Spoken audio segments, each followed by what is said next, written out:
So, who is a candidate for surgery? These are some of the guidelines that we've worked with. They are not set in concrete, and we find ourselves being a lot more flexible than is indicated here.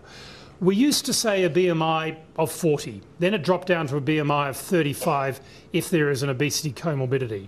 I, in fact, have done a number of lap bands on patients with BMI 30 to 35, particularly if they have a comorbidity, and again, particularly if they're of a racial group, which means that the consequence of their obesity is reflected in a much lower BMI.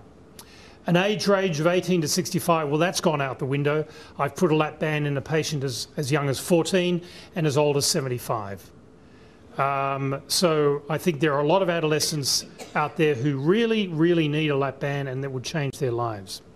We would like you to have had a reasonable attempt at weight loss over the last 2 years. Most patients have done this. Bariatric surgery is not your first option. It shouldn't even be your last option, but it often is. There needs to be an ability to comprehend the implications of surgery. We would prefer that you have no alcohol or drug dependency. In fact, the lap tube does limit the amount of alcohol you can drink, or at least it turns you from a middy sort of guy to a whiskey sort of guy. A desire to fall pregnant.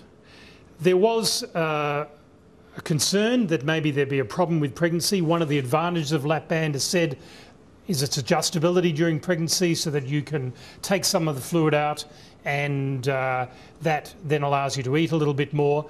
In fact, there's now a very big series out there of completely normal, successful outcomes with lap band and pregnancy. We don't have the data yet on lap tube, but I think it will be very similar.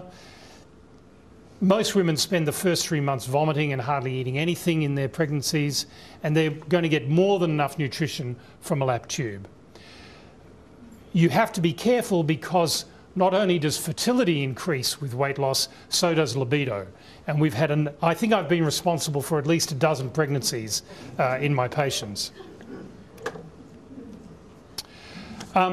Now, both John and I firmly believe that the best outcomes in bariatric surgery come in the context of a multidisciplinary team. And so we've developed here at Mercy Bariatrics a number of people that you will come into contact with who are now very experienced in the management of obesity. So there's not just a surgeon, you'll see a dietitian, exercise physiologist, we have our own gym. You'll see a bariatric assessor who's a GP with an interest in obesity, who helps with the patient assessment before surgery and the management afterwards and does a lot of the band adjustments. The office staff, Judith, Gail and Rosie, you'll have a lot to do with. They're the logistical masters in getting you through this whole program. We have a number of anaesthetists who have become very skilled at dealing with obese patients because there's a lot of anaesthetists who just refuse to get involved and they've become very good at looking after them. We have a very experienced surgical team who can anticipate just what we need, and it's the reason that we've been able to get our surgery times down to a very slick throughput. And of course there's the nursing staff who also have an open mind and are very good at looking after the special needs of obese patients. So it's not just about the surgeon or the surgery. So what happens from here if you wanted to have this surgery? I am going to see you at least 2 or 3 times before surgery. You will need a referral from your GP. If you or your GP are not comfortable in getting that referral, it is possible to come to see our bariatric assessors first, who are GPs, and they will make the initial referral. But I would prefer that the referral comes from your usual GP. I prefer to keep a dialogue going with them so that they're involved in your treatment. When you come to see myself or John, we sit down with you for about half an hour and we just take a history, find out about you, get to know you, you get to know us, get to know what is available in bariatric surgery, pretty much what we've covered tonight. We look at your weight and your height, we calculate your BMI, your ideal weight and your excess weight, and we, most importantly, try and come to an understanding of what your expectations are. Because the number one reason for disappointment after any surgery is where your expectations don't match what we think we can deliver you. So we have to get a feel for that. We discuss the surgical options, as I've done tonight, and we give you an information sheet. And then we'll say to you, go away, have a think about it for 2 weeks or so. If you want to go ahead, come back and see us, and we'll start you on the bariatric program. At the second visit, we confirm your intention to proceed and which operation you've chosen. We go through the considerations of that surgery again, complications and the outcomes and the progress, and we then arrange referral to the other members of our team. And Judith or one of the other secretaries will set up a bariatric assessment afternoon or morning, where you come along, you'll see the dietitian, she'll talk to you about the various phases of the diet beforehand, during and after surgery that you'll have to go through.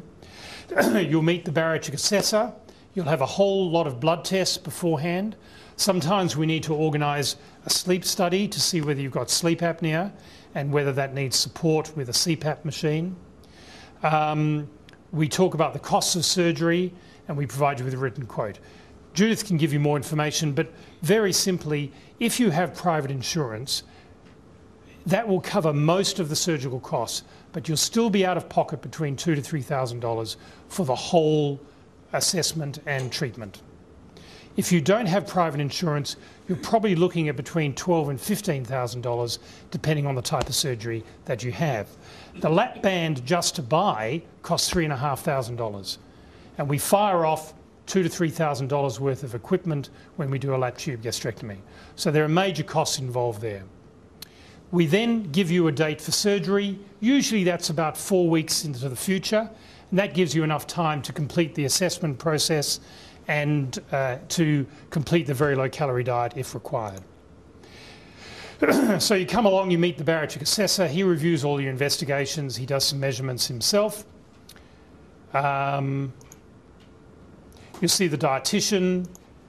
At the Mercy Gym, the exercise physiologist will look at your body fat composition, your exercise tolerance, and your respiratory function test. And then they recommend an exercise program leading up to surgery, the minimum of which is a pedometer and a 10,000 a day walking challenge. But we invite you to come and use our gym.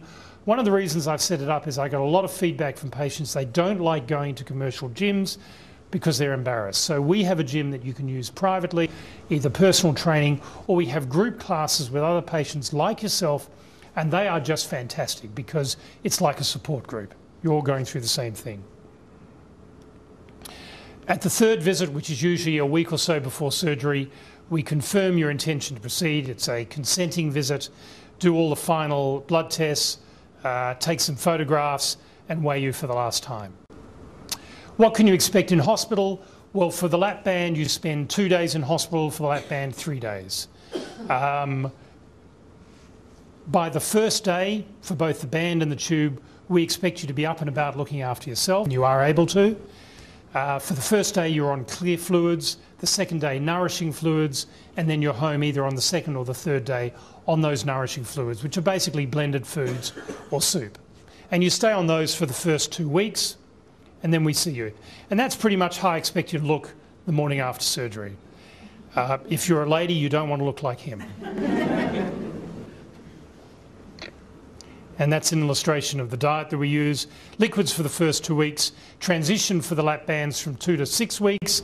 For the lap band patients, we don't make the first fill until 6 weeks because we don't want you to vomit and disrupt the position of the band. So we take things a bit slowly.